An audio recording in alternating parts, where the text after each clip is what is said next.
तर याच प्रकरणावरून संभाजीराजेंनी सुद्धा काही गंभीर असे आरोप केलेले आहेत। आरोपींना अद्यापही का पकडलं जात नाही असा सवाल सुद्धा संभाजीराजेंनी उपस्थित केलाय। तर धनंजय मुंडेंनी राजीनामा द्यावा अशी मागणी सुद्धा त्यांनी केली आहे। तर मस्साजोगचे सरपंच संतोष देशमुख यांच्या हत्येच्या प्रकरणी रोज नवे खुलासे सुद्धा समोर येत आहेत आणि त्याच प्रकरणी आता संभाजीराजेंनी मुंडेंच्या राजीनाम्याची मागणी केली आहे।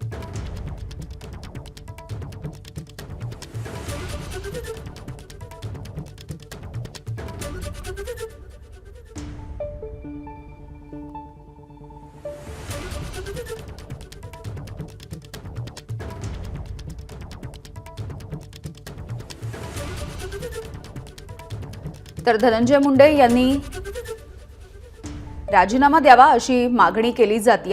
अनेकांनी ही मागणी केली आहे। अंजली दमानिया जर सामाजिक कार्यकर्ते आहेत त्यांची सुद्धा हीच मागणी आहे आणि बीडला बिहार करायचंय का असा संतप्त सवाल सुद्धा संभाजीराजे यांनी विचारलाय। गेल्या अनेक दिवसांपासून हे प्रकरण गाजतंय, मात्र आरोपी अद्यापही फरार आहेत।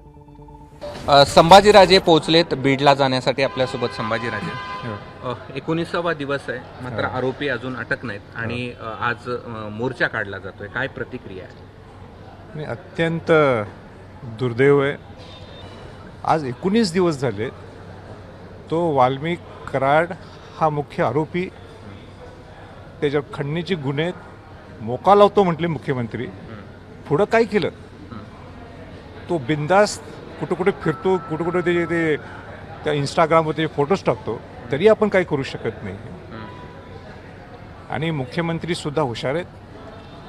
अजितदादांना मला सांगायचं आहे, तुम्ही इतकं परखडपणाने बोलता, परखडपणाने तुम्ही मतं मांडता, मग हे जे काय चाललंय वाल्मिक कराडाचं आणि कुठला मंत्री त्यांना संरक्षण देतो हे तुम्ही कसं खपून घेऊ शकता?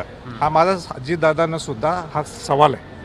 मुख्यमंत्री सभागृहात सांगतात की कुणालाही सोडलं जाणार नाही, मात्र सापडतच कुणी नाही। हेच दुर्दैव आहे ना।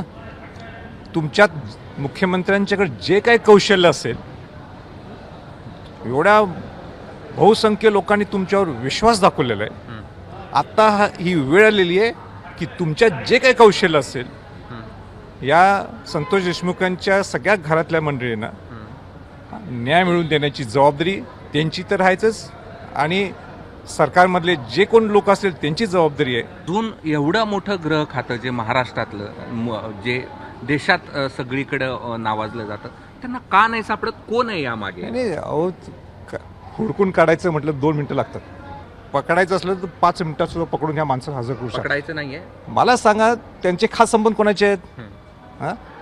ते मुंडेंचे आहेत, धनंजय मुंडेंचे आहेत। स्वतः मत हे माझ्या जवळचा माणूस आहे, आणायला ओळखून कशाला जबाबदारी घेतली मुख्यमंत्री? कशाला घेतली मंत्रिपदाची जबाबदारी? मग सरकारमध्ये बसून ह्या गोष्टी तुम्ही चालवत आहेत, त्यांना संरक्षण देत आहे। अजितदादांनी सांगून देत की ह्यांचे चांगले संबंध आहेत, ह्यांनी जबाबदारी घेतली म्हणून याला वाल्मिक करायला इथं पकडून आणण्याची। हे आणणारच नाही, काय पकडलं की उद्या बऱ्याच गोष्टी बाहेर येणार आहेत, म्हणून हा सगळा खेळ खंडोबा सगळा चालू आहे। अधिकार आहे त्यांना मग मंत्रिपदावर राहण्याचा? अजिबात नाही। मी तर म्हणत होतो, पहिल्यांदा महाराष्ट्रात बोलणारा मी होतो, मी जाहीरपणाने सांगितलं होतं की या धनंजय मुंडेंना मंत्रिपद देऊ नका, तुम्ही मंत्रिपद दिलं तर ह्या केस उलटी सुटी दुसरीकडे जाऊ शकते। आता तुमची भूमिका काय? आता बघाच, मी निघालो बीडला। ठीक, धन्यवाद। हे होते राजे आणि त्यांनी मोर्चाला जाण्यापूर्वीची ही प्रतिक्रिया दिली। कॅमेरामन धनंजय दारुंटेसह मी कृष्णा केंडे, एबीपी माझा, छत्रपती संभाजी। एबीपी माझा, उघडा डोळे बघा नीट।